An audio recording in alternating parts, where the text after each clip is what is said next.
COVID cases in Hamilton are on the rise, and the city is considered to be an Ontario hotspot. But even with the Delta variant, children seem to be at very low risk.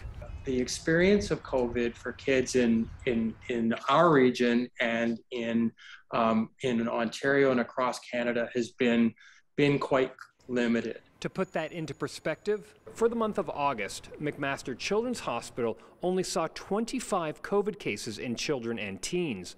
Less than 5 were admitted. Nobody was actually very sick. That's because the patients, for the most part, were admitted to the hospital for other reasons. If somebody comes in, say, with a broken leg, we do screen people because it helps us guide infection control. And if that person's positive for COVID, that counts as a COVID case, even though the reason for admission is nothing to do with COVID. Even if children get COVID, most don't show any symptoms. If they do, they are very mild. They might have a fever, they probably have a cough. Kids, and same with adults, some of them lose their sense of taste and smell. It's usually a temporary thing. They may have a runny nose.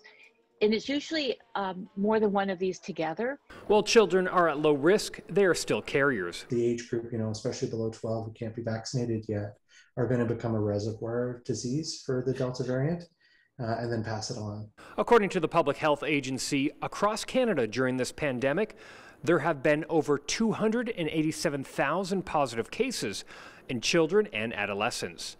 Just over 1,000 were hospitalized and only 170 in the ICU in this entire country. It's unclear how many of those ICU patients were there because of COVID. As a parent, be alert, and be aware, but you certainly don't need to be overly concerned about the risk for kids.